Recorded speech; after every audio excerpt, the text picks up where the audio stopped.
Olá pessoal, tudo bem? Chegamos aqui em mais um vídeo para o nosso canal e hoje, pessoal, nós vamos falar um pouquinho sobre direito civil. E por que eu escolhi esse tema sobre emancipação, está no título, para conversarmos hoje? Justamente porque o último vídeo que nós conversamos aqui sobre direito civil, nós acabamos ele no tópico das incapacidades, ou seja, nada mais justo do que nós continuarmos dessa linha cronológica do código, ok? Sobre agora a emancipação. E já de antemão, pessoal, eu venho aqui agradecer a vocês, como sempre faço em todos os vídeos, sobre justamente pela audiência, pelos comentários, pela presença de vocês nas redes sociais, e está sendo muito legal estar compartilhando esses conteúdos com vocês aqui. Então eu espero que esteja sendo recíproco esse nosso relacionamento, tanto comigo quanto vocês. Eu espero que o aprendizado esteja sendo transmitido da maneira correta, tá bom? Então, como sempre faço a introdução, partiremos agora para o artigo 5º do Código Civil sobre emancipação. E ele fala justamente o seguinte no seu caput: a menoridade cessa aos 18 anos completos, quando a pessoa fica habilitada à prática de todos os atos da vida civil. Então, fazendo um gancho com aquele último vídeo sobre direito civil, nós falamos sobre o que era a capacidade, tá? A gente falou dos dois tipos de capacidade, a de goze de direitos, a de fato e de exercício. E aqui nós estamos praticamente, pessoal, diante da capacidade de fato e de exercício, que é aquela que a pessoa por si só pode praticar os atos da vida civil. Não é? Foi aquilo que a gente aprendeu no último vídeo. E aqui falar justamente isso. A menoridade cessa aos 18 anos completos, quando a pessoa fica habilitada à prática de todos os atos da vida civil, mas aqui falar como regra aos 18 anos. Ou seja, aos 18 anos, a regra do código é que todas as pessoas elas vão adquirir maioridade. Porém, nós chegaremos nas exceções, que é justamente no parágrafo único. Ele vai falar o seguinte: cessará para os menores a incapacidade. Ou seja, nós estamos diante da regra do artigo 5º, ou seja, que estipula aos 18 anos a cessação da minoridade, certo? Ou seja, é a regra. Mas aqui, no parágrafo único, ele nos apresenta a exceção, ou seja, pessoas que não possuem 18 anos completos, mas estão abaixo, que também terão a cessação da incapacidade.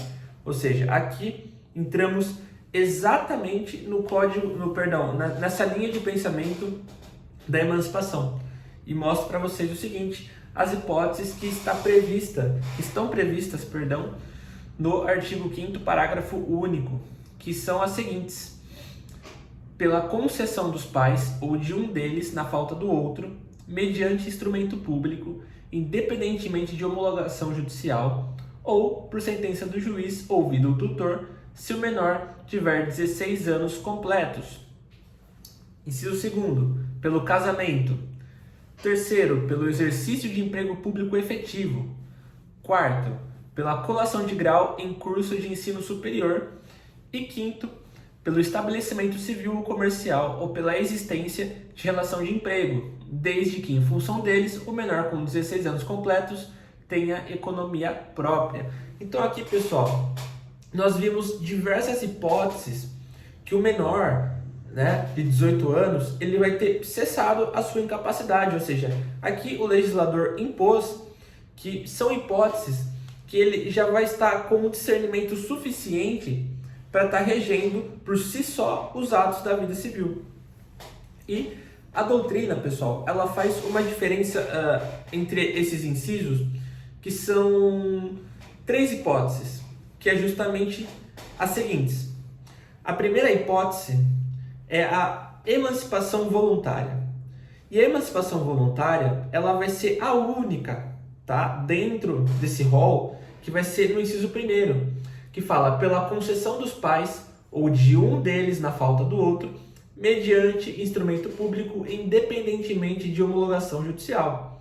Aqui estamos, então, diante de uma hipótese de emancipação voluntária, que é a seguinte, e eu explico para vocês o que é emancipação voluntária, que é quando os pais, no exercício do poder familiar, ou um deles, na falta do outro, que vai suprir a ausência do outro, por diversas hipóteses também, sobre ausência, que a gente pode também falar aqui no código, tá? Mas aquele que está detendo o poder familiar, ele vai ter a decisão sobre emancipar ou não, né, o seu filho. E o que isso significa? Que a partir dessa situação, o pai ou a mãe, ou os dois, entendem que o filho ele terá a capacidade de estar regendo sua vida e os seus bens de maneira independente. Mas aqui, pessoal, nós temos que abrir alguns parênteses. Por que a gente precisa fazer essas ponderações?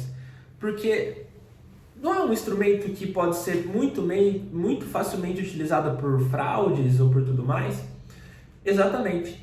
Mas aí a jurisprudência e a doutrina já anteviu essa situação e diversos julgados, mas principalmente a doutrina, ela fala que apesar da emancipação voluntária trazer ao menor a capacidade total, ou seja, de reger os seus atos livremente, dos bens, enfim, atos ilícitos que geram responsabilidade civil ainda recairão sobre os pais.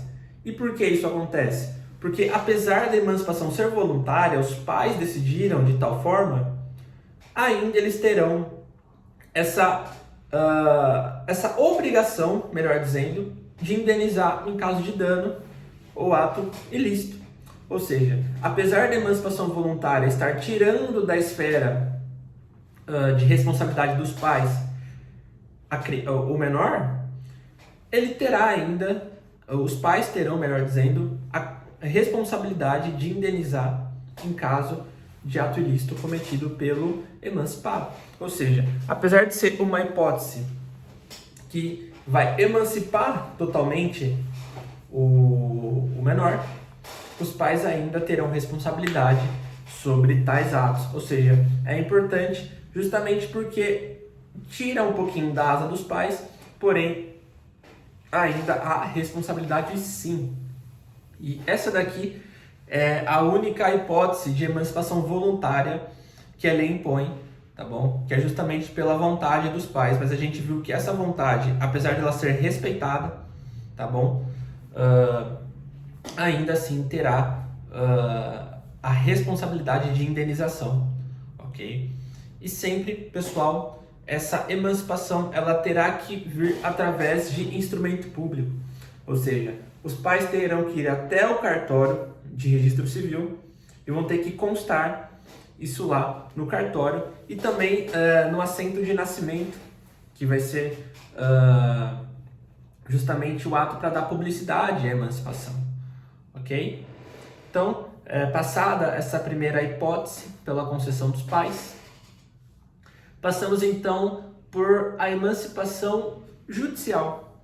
E o que é a emancipação judicial? É o que seguimos na segunda parte do inciso 1º, que fala ou por sentença do juiz, ouvido o tutor, se o menor tiver 16 anos completos. Ah, e pessoal, só abrindo um parênteses aqui, que eu esqueci de mencionar ainda sobre a emancipação voluntária, é que agora que eu li a palavra juiz, eu acabei me recordando, eu vou só voltar um pouquinho. Ainda na emancipação voluntária, se houver um conflito entre os pais, de um quer emancipar e o outro não quer, é possível que essa dúvida seja dirimida pelo juiz, entendeu? E aí o juiz suprirá a vontade entendendo o caso concreto. Tá? E aí o juiz ele pode decidir sobre... O único caso de intervenção da emancipação voluntária vai ser na divergência entre os pais, certo? Então, foi só um parênteses aqui, mas eu acabei esquecendo, mas me lembrei agora, além da palavra juiz. Então, vamos lá. Emancipação judicial, segunda hipótese, por sentença do juiz, ouvido o tutor, se o menor tiver 16 anos completos. Então, aqui, pessoal, a gente está diante de uma hipótese do menor sob tutela de um tutor. E o que isso tem a ver com a emancipação?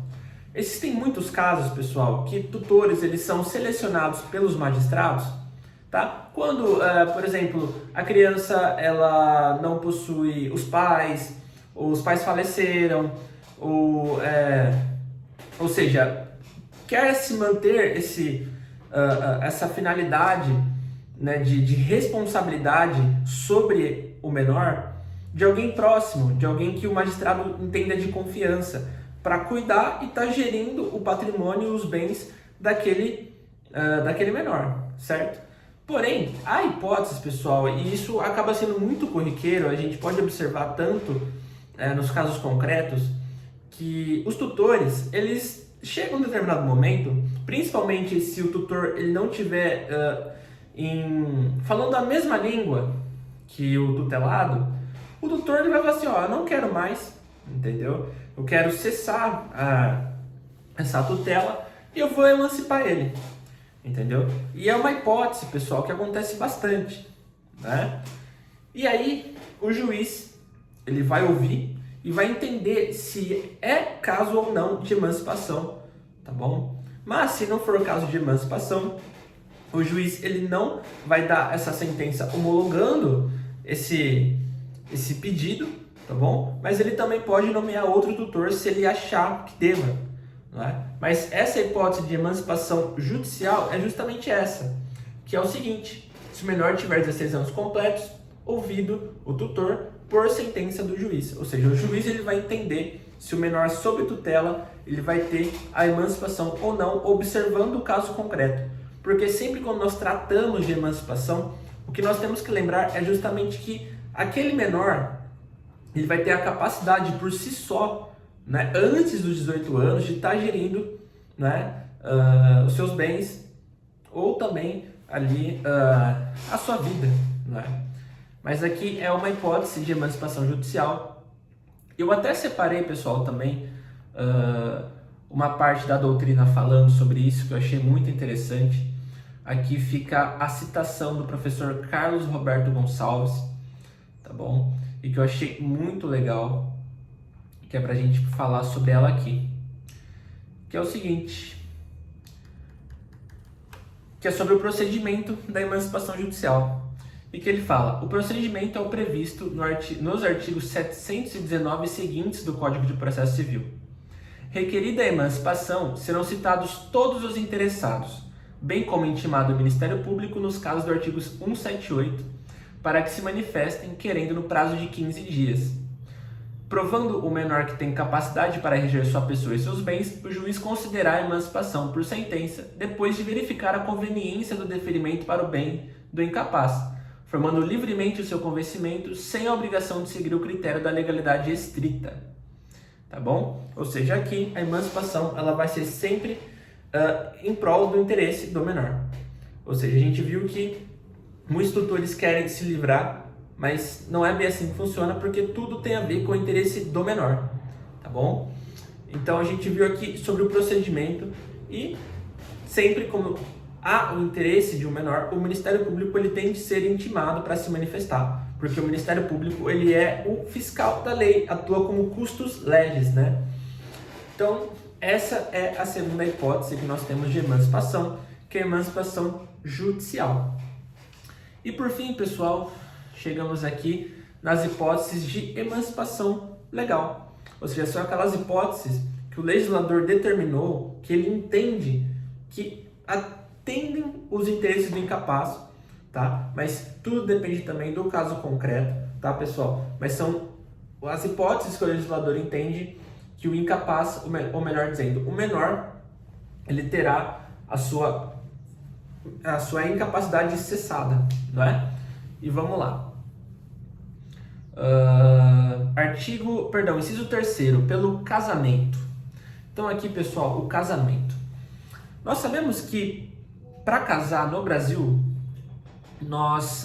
ou melhor dizendo, as pessoas elas não podem ter menos de 16 anos completos, né? Se eu não me engano, fica no artigo 520 do Código Civil. Eu vou até confirmar com vocês aqui também.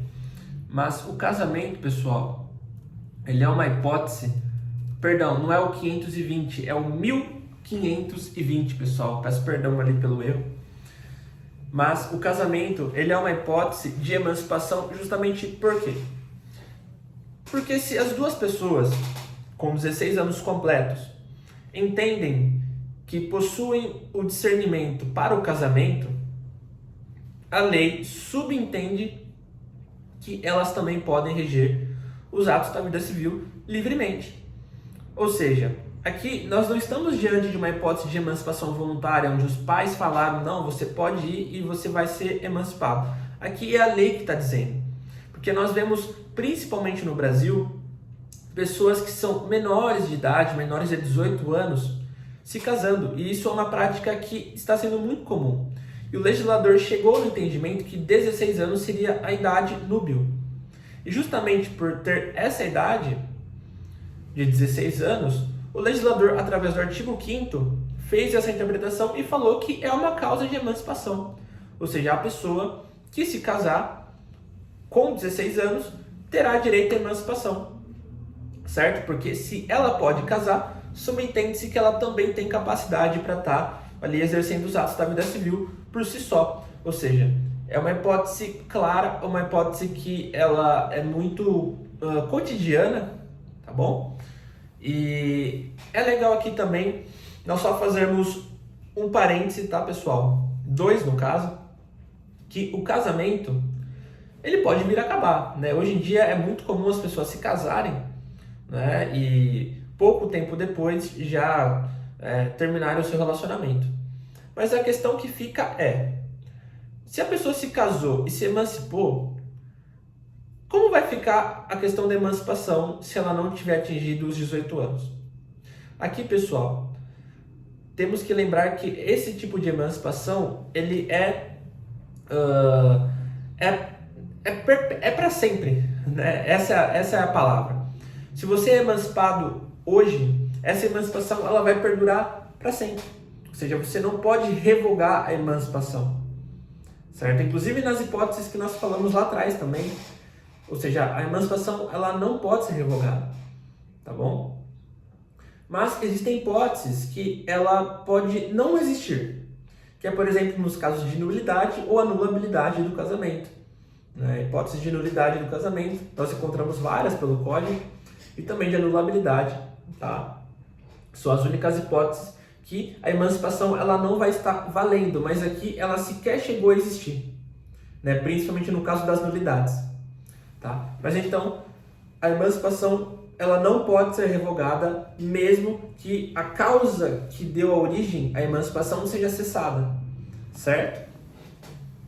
Então, vamos prosseguir aqui. Pelo exercício de emprego público efetivo. Aqui, pessoal, como está falando de emprego público efetivo, nós vamos entender justamente aquelas hipóteses daquelas pessoas que elas conseguem um emprego público, vira servidor público. E aqui, o legislador entende que a emancipação deve ser feita justamente porque ela vai ter caráter definitivo. Ou seja, se ele está participando, se ele está dentro de um emprego público, ele vai ter a capacidade de estar gerindo os seus bens, tá? E também tendo mais liberdade, né? A intenção do legislador foi essa.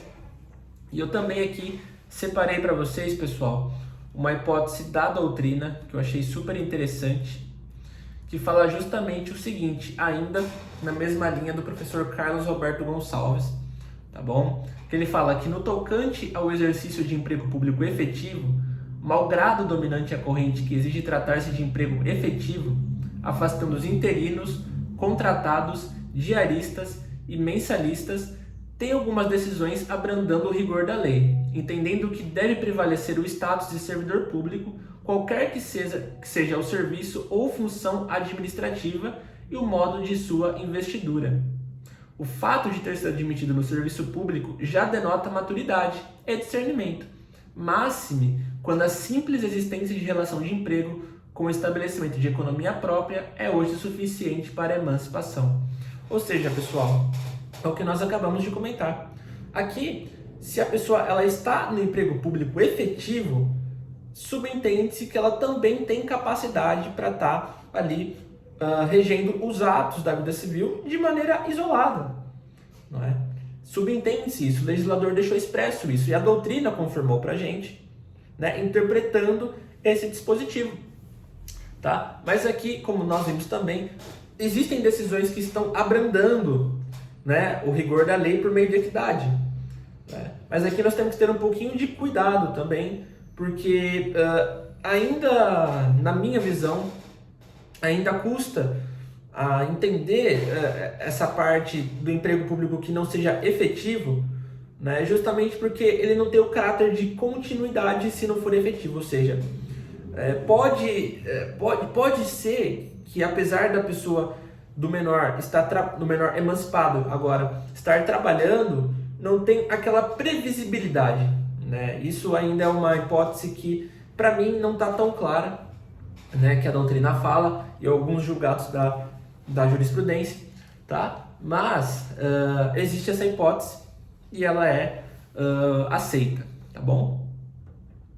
Seguindo aqui pela colação de grau em curso de ensino superior. Então aqui, pessoal, é mais uma hipótese que nós temos pela colação de grau em curso de ensino superior, mas ela é muito difícil de existir, justamente porque na regularidade nós não temos tantas pessoas que estão na universidade antes dos 18 anos, não é?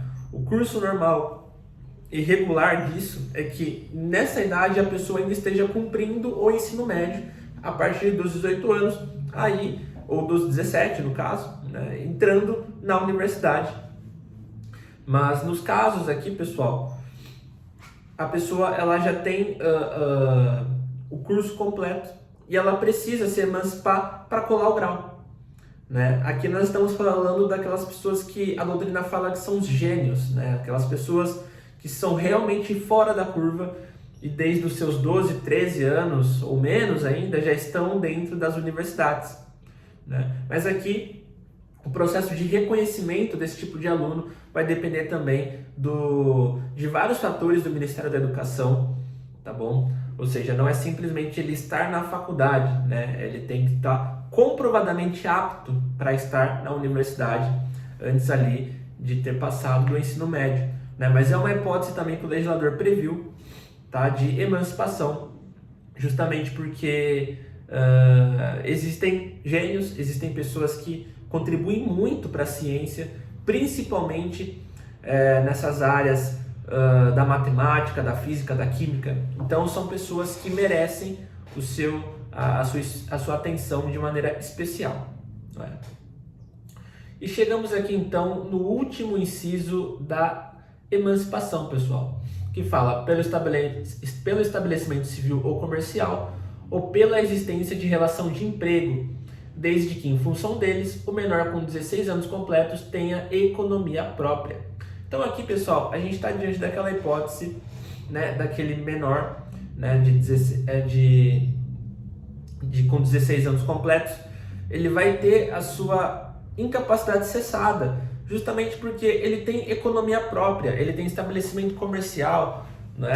Ele tem um emprego que dá a ele a subsistência necessária, que não vai precisar mais do suprimento dos pais, né? E justamente aqui, pessoal, o legislador pensou esse inciso para dar mais liberdade, tá, para a pessoa.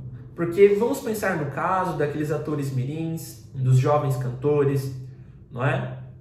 Daqueles jogadores de futebol, por exemplo, um exemplo muito legal que está sendo muito utilizado agora são os jogadores do Palmeiras, né? Que eles vêm da base, sobem muito rápido para o profissional, precisam assinar contratos de publicidade, contratos de tudo mais, que o mundo do futebol hoje em dia é muito comercializado, né? E a emancipação ela pode vir justamente nesse sentido, que vai dar mais liberdade para a gerência da sua vida, né? Dos seus bens. Ou seja, a lei, o legislador teve essa previsão ali por meio do inciso 5º, tá bom, pessoal? Então aqui Acredito que seja isso que eu gostaria de tratar com vocês. Espero que não tenha ficado nenhuma ponta solta, tá, durante o vídeo, porque é um tema muito importante, é um tema que também ele é cobrado em prova, é um tema que na faculdade ele é muito bem mencionado, porque nós vemos aí hipóteses de emancipação que fazem parte do nosso cotidiano, né? Então, acredito que nós conversamos sobre tudo, ok? E aí, no próximo vídeo, pessoal, nós podemos continuar conversando aí sobre as próximas hipóteses do código, tá bom? Que ali no artigo 6º ele já vai estar falando sobre a morte, né? E também é muito legal a gente conversar sobre a morte, porque ela vai ter diversos impactos, tá? Tanto na vida da pessoa que faleceu, quanto daquelas que dependiam dela. Então, acredito que por hoje seja só isso. Eu agradeço a vocês que estão aqui, pessoal que estão acompanhando os vídeos e que chegaram até aqui o final. Eu agradeço muito para vocês que estão aí prestigiando o meu trabalho.